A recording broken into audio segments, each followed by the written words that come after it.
ಪ್ರಾಣಶಕ್ತಿಯ ಈ ಆಯಾಮ ಸಕ್ರಿಯಗೊಳಿಸಿದರೆ ಉಳಿದ ಆಯಾಮಗಳು ತೆರೆದುಕೊಳ್ಳುತ್ತವೆ. ಆದರೆ ನೀವು ಆ ಆಯಾಮಗಳಿಗೆ ತಯಾರಿದ್ದೀರಾ? ಕುಂಡಲಿನಿ ಯೋಗ ಮೂಲತಃ ಅತ್ಯಂತ ಅಪಾಯಕಾರಿ ಯೋಗ ವಿಧಾನ. ಅಪಾಯಕಾರಿ ಅಂತ ಯಾಕೆ ಹೇಳ್ತೀನಿ ಅಂದರೆ ಅದು ಅತ್ಯಂತ ಸಮರ್ಥವೂ ಹೌದು. ಆಳವಾದ ಪ್ರಪಾತದಲ್ಲಿ ಜಿಗ್ಗಿಬೇಕು ಅಂದರೆ ನೀವು ಹುಚ್ಚರಾಗಿರಬೇಕು, ಇಲ್ಲ ಯಾರ ಮೇಲೋ ಅಗಾಧ ವಿಶ್ವಾಸ ಇರಬೇಕು.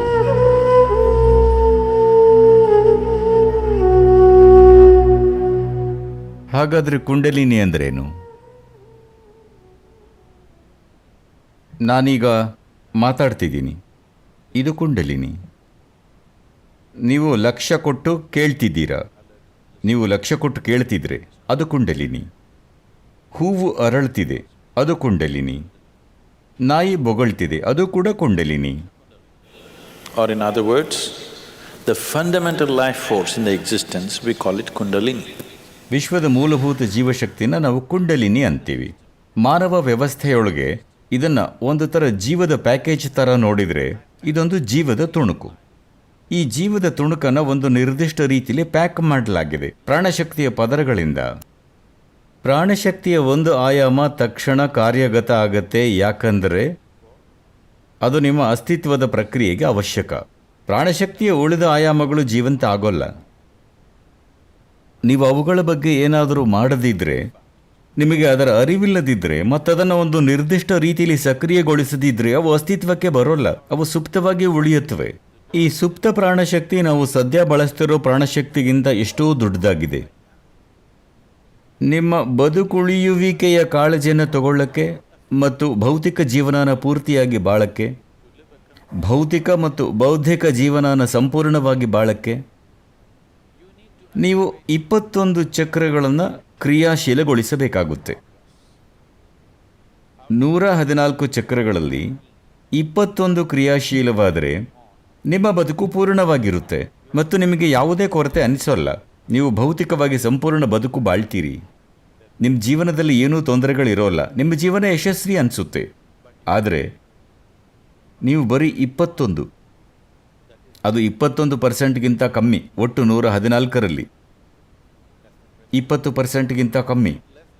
20%ಗಿಂತ ಕಡಿಮೆ ಇದ್ದರೂ ನಿಮಗೆ ಜೀವನ ಪೂರ್ಣ ಅನಿಸುತ್ತೆ, ಯಾವುದೇ ಕೊರತೆ ಇಲ್ಲದೆ. ಜೀವನದ ಉಳಿದ ಭಾಗ ಅದೇನು ಹಾಗಾದರೆ? ಅದರ ಅಗತ್ಯನೇ ಇಲ್ಲ. ನಿಮ್ಮ ಉದ್ದೇಶ ಬರೀ ಚೆನ್ನಾಗಿ ಬದುಕೋದಾದರೆ ಪ್ರಾಣಶಕ್ತಿಯ ಈ ಆಯಾಮನ ಸಕ್ರಿಯಗೊಳಿಸಿದರೆ ಜೀವನದ ಉಳಿದ ಆಯಾಮ ತೆರೆದುಕೊಳ್ಳುತ್ತವೆ. ವಿಚಾರ ಏನಂದರೆ, ನೀವು ಆಯಾಮಗಳಿಗೆ ಸಿದ್ಧರಿದ್ದೀರಾ? ಅದು ಒಳ್ಳೆಯದೋ ಕೆಟ್ಟದೋ ಅನ್ನೋ ಪ್ರಶ್ನೆ ಅಲ್ಲ.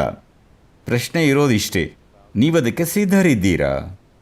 ಏಕೆಂದರೆ ಉತ್ತಮವಾದ ವಿಷಯಗಳು ನಿಮ್ಮ ಜೀವನದಲ್ಲಿ ಬಂದರೂ ಸಹ ನೀವದಕ್ಕೆ ಸಿದ್ಧರಿಲ್ಲದಿದ್ದರೆ ಅದರಿಂದ ಒಳ್ಳೆಯದಾಗೋಲ್ಲ. ನಿಮಗೆ ನಿಮ್ಮ ಅನುಭವದಲ್ಲಿ ಅದು ಒಳ್ಳೆಯದಾಗಿರೋಲ್ಲ. ನೀವು ಸಿದ್ಧ ಇಲ್ಲದೇ ಇದ್ದಾಗ ಏನಾದರೂ ನಿಮಗೆ ಸಿಕ್ಕರೆ, ಹೌದಲ್ವಾ? ಅದು ತುಂಬ ದೊಡ್ಡ ವಿಷಯ ಆಗಿದ್ರೂ ಸಹ, ಅದು ದೊಡ್ಡ ವಿಷಯ ಇರಬಹುದು, ಆದರೆ ನಿಮಗೆ ಸಿಕ್ಕಿದ್ದು ನೀವು ಅದಕ್ಕೆ ರೆಡಿ ಇಲ್ಲದಿದ್ದಾಗ ಆಗೋದು ಒಳ್ಳೆಯದಲ್ಲ, ಹೌದಲ್ವಾ? ನೀವು ಅದಕ್ಕೆ ತಯಾರಿದ್ದೀರಾ? ಇದೇ ಮೊದಲನೇ ಪ್ರಶ್ನೆ. ನೀವು ರೆಡಿ ಇದ್ದರೆ ಅದಕ್ಕೆ ನಾವೇನು ಮಾಡಬೇಕು? ಅದನ್ನು ಸಕ್ರಿಯಗೊಳಿಸೋಕ್ಕೆ ನಾವೇನು ಮಾಡಬಹುದು? ಇದನ್ನು ಮಾಡಲಿಕ್ಕೆ ಬಹಳ ದಾರಿ ಇವೆ, ಬೇರೆ ಬೇರೆ ದಾರಿಗಳು. ಆದರೆ ಕುಂಡಲಿನಿ ಯೋಗ, ಕುಂಡಲಿನಿ ಯೋಗ ಗೊತ್ತಿರೋರು ಯಾರಾದರೂ ಇದ್ದೀರಾ? ಸರಿ. ಕುಂಡಲಿನಿ ಯೋಗ ನಾನು ಯಾರ ಬಗ್ಗೆನೂ ಕಮೆಂಟ್ ಮಾಡ್ತಿಲ್ಲ, ಸರಿನಾ?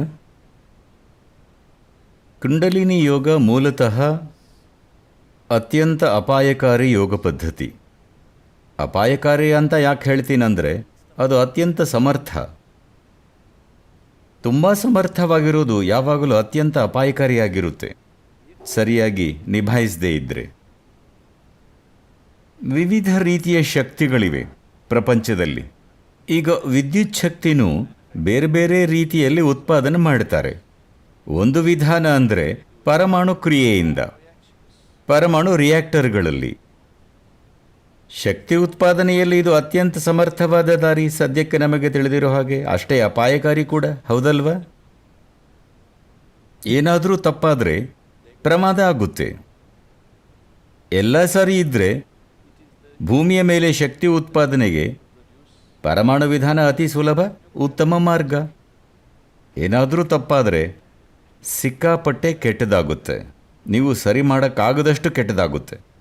ಕುಂಡಲಿನಿ ಯೋಗನೂ ಹೀಗೆ, ಅತ್ಯಂತ ಸಮರ್ಥ ಆದರೆ ಅತ್ಯಂತ ಅಪಾಯಕಾರಿ. ಅವಶ್ಯಕ ತಯಾರಿ ಮತ್ತು ಮಾರ್ಗದರ್ಶನ ಇಲ್ಲದೆ, ತಜ್ಞರ ಮಾರ್ಗದರ್ಶನ ಇಲ್ಲದೆ, ಸತತ ಮಾರ್ಗದರ್ಶನ ಮತ್ತು ವೀಕ್ಷಣೆ ಇಲ್ಲದೆ ಯಾರೂ ಇದರ ಅಭ್ಯಾಸ ಮಾಡಬಾರ್ದು. ಸಮಸ್ಯೆ ಅಂದರೆ ಪುಸ್ತಕಗಳನ್ನು ಬರೆಯಲಾಗಿದೆ, ಮತ್ತೆಲ್ಲರೂ ಉತ್ಕೃಷ್ಟವಾದ ಯೋಗ ಮಾಡೋಕ್ಕೆ ಬಯಸ್ತಾರೆ. ಯಾರೂ ಅದಿಂದ ಪ್ರಾರಂಭ ಮಾಡೋಕ್ಕೆ ಇಷ್ಟಪಡಲ್ಲ, ಎಲ್ಲರೂ ಅಕ್ಷರಮಾಲೆನ ಅಮ್ಮಹಾದಿಂದ ಪ್ರಾರಂಭ ಮಾಡ್ತಾರೆ. ಈ ಮನೋಭಾವ ಅತ್ಯಂತ ಅಪಾಯಕಾರಿ. ಜೀವನ ಪರಿವರ್ತಿಸಬಲ್ಲಂಥ ಶಕ್ತಿ ಜೀವನ ನಾಶ ಮಾಡೋ ಶಕ್ತಿ ಆಗಬಹುದು. ಸರಿಯಾದ ಬದ್ಧತೆ, ಸಮರ್ಪಣೆ, ಏಕಚಿತ್ತ ಮತ್ತು ತಿಳುವಳಿಕೆ ಇಲ್ಲದೆ ಅದನ್ನು ನಿರ್ವಹಿಸಲಾಗ್ತಿದೆ. ಅದಿರಲಿ. ಕುಂಡಲಿನ ಮೇಲಕ್ಕೇರಿಸೋದರ ಬಗ್ಗೆ. ಕುಂಡಲಿನಿ ಏರಿದರೆ ಜೀವನದ ಆಯಾಮಗಳು ಎಷ್ಟು ತೀವ್ರವಾಗಿ ಬದಲಾಗುತ್ತೆ ಅಂದರೆ, ನೀವು ಹೊರಗಿನ ಹೊಂದಾಣಿಕೆಗಳನ್ನು ಅಷ್ಟೇ ವೇಗವಾಗಿ ಮಾಡೋಕ್ಕೆ ತಯಾರಾಗಿರಬೇಕು. ಇಲ್ಲಾಂದರೆ ಎಲ್ಲ ಚೂರು ಚೂರಾಗುತ್ತೆ ದೊಡ್ಡ ಪ್ರಮಾಣದಲ್ಲಿ. ಶಾಸ್ತ್ರೀಯ ಯೋಗ ಪರಂಪರೆಯಲ್ಲಿ ಪರಿವಾರದಲ್ಲಿ ಇರೋವರಿಗೆ ನಾವು ಒಂದು ರೀತಿಯ ಯೋಗವನ್ನು ಕಲಿಸ್ತೀವಿ, ಸನ್ಯಾಸಿಗಳಿಗೆ ಮತ್ತೊಂದು ರೀತಿಯ ಯೋಗ ಕಲಿಸ್ತೀವಿ.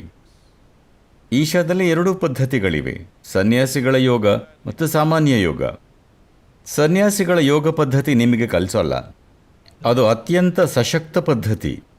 ಆದರೆ ಅದಕ್ಕೆ ನಿರ್ದಿಷ್ಟವಾದ ಶಿಸ್ತು ಮತ್ತು ಏಕಾಗ್ರತೆಯ ಅವಶ್ಯಕತೆ ಇದೆ. ನಿಮ್ಮ ನಿತ್ಯದ ಜೀವನ ಅದಕ್ಕೆ ಅನುವು ಮಾಡಲ್ಲ. ನೀವು ಆ ತರಹದ ಯೋಗ ಮಾಡಿದರೆ ನಿಮ್ಮ ಬಾಹ್ಯ ಬದುಕನ್ನು ಅದು ತಕ್ಷಣ ಹಾಳು ಮಾಡುತ್ತೆ. ಆದರೆ ಈ ಯೋಗ ನಿಮ್ಮ ಬದುಕನ್ನು ಹಾಳು ಮಾಡೋಕ್ಕೆ ರೂಪಿಸಿಲ್ಲ. ಈ ಯೋಗನ ನಿಮ್ಮ ಬದುಕನ್ನು ಉತ್ತಮಗೊಳಿಸಲಿಕ್ಕೆ ರೂಪಿಸಲಾಗಿದೆ. ಜೀವನ ಉತ್ತಮವಾಗಿ ನಡೆದಾಗ, ಸಂಗತಿಗಳು ಚೆನ್ನಾಗಿ ನಡೆದಾಗ ನೀವು ಹೆಚ್ಚು ಹಣ ಗಳಿಸ್ತೀರಿ, ನಿಮ್ಮ ಬಿಸ್ನೆಸ್ ಚೆನ್ನಾಗಿ ನಡೆಯುತ್ತೆ, ನಿಮ್ಮ ಉದ್ಯೋಗ ಚೆನ್ನಾಗಿ ನಡೆಯುತ್ತೆ. ಸಾಮಾನ್ಯವಾಗಿ ದುರದೃಷ್ಟವಶಾತ್ ಉತ್ಕೃಷ್ಟವಾದದ್ದನ್ನು ಅನ್ವೇಷಿಸೋ ನಿಮ್ಮ ಹಂಬಲ ದುರ್ಬಲವಾಗುತ್ತೆ. ಹೌದಾ? ಹಾಗಾಗಿ ನಿಜವಾದ ಅರ್ಥದಲ್ಲಿ ಅದು ಒಳ್ಳೆ ದಾರಿ ಅಲ್ಲ. ಆದರೆ ಇದೊಂದೇ ಕೆಲಸ ಮಾಡೋದು ಇವತ್ತಿನ ಪ್ರಪಂಚದಲ್ಲಿ, ಮತ್ತು ಇದೊಂದೇ ದಾರಿ ಹೆಚ್ಚಿನ ಜನರಿಗೆ ಕೆಲಸ ಮಾಡೋದು. ಅತಿ ಕಡಿಮೆ ಸಂಖ್ಯೆಯಷ್ಟು ಜನರಿಗೆ ಅದನ್ನು ಬೇರೆ ರೀತಿಯಲ್ಲಿ ಮಾಡಬಹುದು. ನಾವು ಈ ಎಲ್ಲ ವಿಷಯಗಳನ್ನು ಬೈಪಾಸ್ ಮಾಡಿ ಅತ್ಯಂತ ಶಕ್ತಿಶಾಲಿ ಮಾರ್ಗಗಳನ್ನು ಉಪಯೋಗಿಸಬಹುದು. ಆದರೆ ಇದು ಸುತ್ತಲಿನ ಎಲ್ಲ ಸಾಮಾಜಿಕ ವಿನ್ಯಾಸಗಳನ್ನು ನೆಲಸಮ ಮಾಡುತ್ತೆ. ಇದು ಎಲ್ಲರಿಗೂ ಒಳ್ಳೆಯದಲ್ಲ. ಹಾಗಾಗಿ ಇವು ಬೇರೆ ಬೇರೆ ಆಯಾಮಗಳು. ಕುಂಡಲಿನಿ ಯೋಗನ ಅಭ್ಯಾಸ ಮಾಡಬೇಕಂದ್ರೆ ನೀವು ಒಂದು ನಿರ್ದಿಷ್ಟ ವಾತಾವರಣದಲ್ಲಿರಬೇಕು. ನೀವು ಸಾಮಾಜಿಕ ಸನ್ನಿವೇಶದಲ್ಲಿದ್ದು ಕುಂಡಲಿನಿ ಯೋಗ ಮಾಡೋಕ್ಕಾಗಲ್ಲ. ಇಲ್ಲಾಂದರೆ ಕುಂಡಲಿನಿ ಯೋಗದ ಹೆಸರಲ್ಲಿ ನೀವು ಬೇರೇನೋ ಸರಳವಾದದ್ದನ್ನು ಮಾಡ್ತಿದ್ದೀರಿ. ಇಲ್ಲದಿದ್ದರೆ ಕುಂಡಲಿನಿ ಯೋಗ ನಿಮ್ಮನ್ನು ಕೆಲವೇ ದಿನಗಳಲ್ಲಿ ಪರಿವರ್ತಿಸಬಹುದು. 2 ದಿನದ ಅಭ್ಯಾಸದಲ್ಲೇ ನಿಮ್ಮ ಮನೆಯಲ್ಲಿ ನೀವು ಅಪರಿಚಿತರಾಗ್ತೀರಿ, ಯಾಕಂದರೆ ಅದು ನಿಮ್ಮನ್ನು ಪೂರ್ತಿ ಪರಿವರ್ತಿಸುತ್ತೆ. ಹಾಗಾದರೆ ಕುಂಡಲಿನಿನ ಏರಿಸಬಹುದೇ? ಹೌದು, ಸಾಧ್ಯ ಇದೆ. ಒಂದು ದಾರಿ ಅಂದರೆ ಪೂರಕ ವಾತಾವರಣ ನಿರ್ಮಿಸಿ ನಿಧಾನವಾಗಿ ಏರೋ ಹಾಗೆ ಮಾಡೋದು. ಮತ್ತೊಂದು ದಾರಿ ಅಂದರೆ ಅದು ಬೇಗನೆ ಮೇಲೇರೋದಕ್ಕೆ ಪ್ರಚೋದಿಸೋದು. ಅದು ತ್ವರಿತವಾಗಿ ಮೇಲೇರಿದರೆ ಎಲ್ಲ ನಾಟಕೀಯವಾಗಿ ಬದಲಾಗುತ್ತೆ. ಅದು ಕಾಲಾಂತರದಲ್ಲಿ ನಿಧಾನವಾಗಿ ಮೇಲೇರಿದರೆ ನಿಧಾನವಾಗಿ ಬದಲಾವಣೆಗಳಾಗುತ್ತವೆ ಮತ್ತು ನೀವು ಅದನ್ನು ಕಾಲಾಂತರದಲ್ಲಿ ನಿಭಾಯಿಸಲು ಸಮರ್ಥರಾಗ್ತೀರಿ. ಆದರೆ ಅದು ತ್ವರಿತವಾಗಿ ಆದರೆ ಬದಲಾವಣೆಗಳನ್ನು ನಿಭಾಯಿಸೋ ಸಾಮರ್ಥ್ಯ ಇರಲ್ಲ. ಎಲ್ಲ ವಿಷಯಗಳು ಚೆಲ್ಲಾಪಿಲ್ಲಿ ಆದಂತೆ ಕಾಣುತ್ತವೆ. ಹಾಗಾಗಿ ಮಾಡೋ ಮಾರ್ಗಗಳು ಹಲವಾರಿವೆ. ಎಷ್ಟು ದಾರಿ ಇವೆ? ಬಹಳಷ್ಟಿವೆ. ಅದರ ಬಗ್ಗೆ ನಾ ಈಗ ಹೇಳೋಲ್ಲ. ಅದನ್ನು ಮಾಡೋ ಹಲವಾರು ದಾರಿಗಳಿವೆ. ಮೂಲತಃ 112 ಮಾರ್ಗಗಳಿವೆ. 112 ರೀತಿಯಲ್ಲಿ ನೀವು ಇದನ್ನು ಮೇಲೆ ತಗೊಂಡು ಹೋಗಬಹುದು. ಬುಡದಿಂದ. ಇದಕ್ಕೆ ನೀವು ವಿನ್ಯಾಸ ತಿಳಿಬೇಕು, ಇಲ್ಲಾಂದರೆ ಅದು ವಿಸ್ತಾರವಾಗುತ್ತೆ. ಈ 114 ಚಕ್ರಗಳಲ್ಲಿ 7 ಚಕ್ರಗಳು, 7 ಆಯಾಮಗಳು ಅಂತ ನಾವು ಗುರುತಿಸ್ತೀವಿ. ಇದರಲ್ಲಿ 6 ನಮ್ಮ ದೇಹದಲ್ಲಿವೆ, 1 ಭೌತಿಕ ದೇಹದ ಹೊರಗೆ. ನೀವು ಈ 112 ದಾರಿಗಳನ್ನು ಉಪಯೋಗಿಸಿದರೆ ನೀವು 6 ಚಕ್ರಗಳನ್ನು ನಿರ್ವಹಿಸ್ತೀರಿ. 7ನೇದನ್ನು ನಿಮಗೆ ನಿಭಾಯಿಸಲಿಕ್ಕೆ ಆಗಲ್ಲ. 112 ದಾರಿಗಳಿವೆ ಆ ಆಜ್ಞಾಚಕ್ರ ಅನ್ನೋದನ್ನು ತಲುಪೋದಕ್ಕೆ. ಆದರೆ ಆಜ್ಞಾದಿಂದ ಸಹಸ್ರಾರಕ್ಕೆ ಯಾವುದೇ ದಾರಿ ಇಲ್ಲ, ಮಾಡಲು ಯಾವುದೇ ದಾರಿ ಇಲ್ಲ.